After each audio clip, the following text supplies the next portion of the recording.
ये 7 जुलाई जो कि 7 जुलाई में हम लॉन्च करने वाला है। गाइस मुझे इस बात को लेकर आज बहुत शर्मिंदा हूं कि रो मूवी नहीं आने वाला है।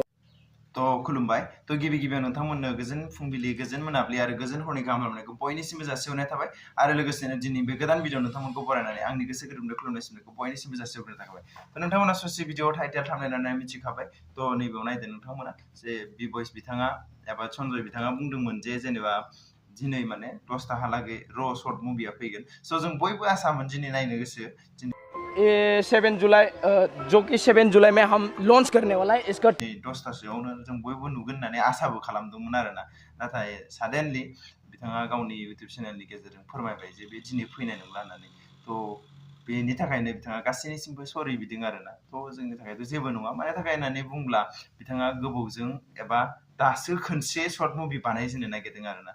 तो बिथांनि बुंनाय बायदिब्ला जेनेबा ओरैबायदि दिन्थिनो नागिरदों जे नोंथांमोना मिथिखागोन जे बिथाङा बुंदों जे ओरैबायदि दिन्थिनो नागिरदों जेनेबा जेरै बानायदों ओरै इउनिकबो जानानै ओरै नामबो जानाय आरो जेनेबा जाहाथे जानला मोनला फैनानै जाहाथे बुंजानाङै बे बेखार होननानै बेफोरबायदि जाहाथे जानाङा होननानै बिथाङा जेरैखि जाया इउनिक खालामनो नाजादों आरो टेक्निकल इशू बट इसके पीछे ना तो बिथाङा फोरमायनानै होखाबाय जे माने टेक्निकल इशू होननानै जे माने बिनि एडिटिं सिडिटिं माबाफोर इशू थानो हागौ नङा होमबा। तो हाख'वाखै जानो हागौ।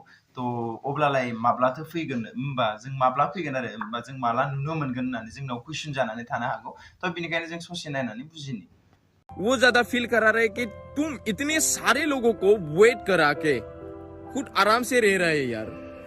साननायाथ' सानखायाखै जों बेफोरबायदि मानि थाखाय होननानै बुंब्ला जों मिथिखागौ जे मोनसे शर्ट मुभि बानायनोब्ला गोबां माबा प्रसेसजों बारलांनांगौ जायो। एक्टर डिरेक्टर स्क्रिप्ट बायदिसिना गोबांनो बेखौ मेनटेन खालामजोबलांनानैसो जे बेयाव मोनहैगोन शर्ट मुभि मोनसे जागोन जों बेखौ बयबो मिथिखागौ नङा होमबा। तो बेखौ बयबो रागा जोंनो आरोना। आरो मिथिखायो जोंनि बर'फोरनि गेजेराव बेस्ट इउटुबार होननानै बुंबा बि बयस आरो एलफ्रेड आदा आरो इंलिश मेकार बिथां साथामखौ जों जेब्लाबो मानिखायो नङा होमबा। तो बेनिखायनो दिनै नुवाखै गाबोनबाबो नुगोन समफोरबाबो नुगोन नेथ'नानै थाबानो जों बयबो मोजां नङा होमबा। तो बेखौथ' रागा जोंनाङा होननानै बुंखाबाय बि बयसआ। जाहाथे आंबो सानो आंबो बुंनो लुबैयो जाहाथे बेफोरखौ रागा जोङा। तो गोबां इशू थायो नङा होमबा बेफोरखौबो सल्भ खालामनानै फैनो गोनां जायो। बहुत सारे लोग मेरे को इंस्टाग्राम पे टैग करके बोला कि अरे यार मेरा एग्जाम है, एग्जाम से पहले मैं आपका वीडियो देख के जाएगा। तो जानो हागौ बिथांमोना बि बयसनि गिदिर फेन। तो बेफोरबायदि फेनाबो जोंनि बर'फोरनि गेजेरावबो दङ जोंबो बेखौ मिथिगौ। गोबाङानो नेदों सोरबा माबा मोनसे खामानि गोनां मा गोनां गोबां नेदों जोंबो बेखौ मिथिगौ। जोंबो सिरि नेदोंमोन। तो 10 बाजियाव फैगोन होननानै जोंबो नेगासिनोमोन आरोना। तो दसे थानानै फैगोन हयखि सानदोंमोन नाथाय दा बिनि इशूखौ मिथिबाय। तो मिथिबाय अब्लालाय जोंलाय माथो खालामबावनो नङा होमबा। नेक्स्ट टाइम गाबोन हयथ' फैनो हागौ खोमा। तो बिथाङा मा बुंदों बिनि सायाव जों नायना लागोन।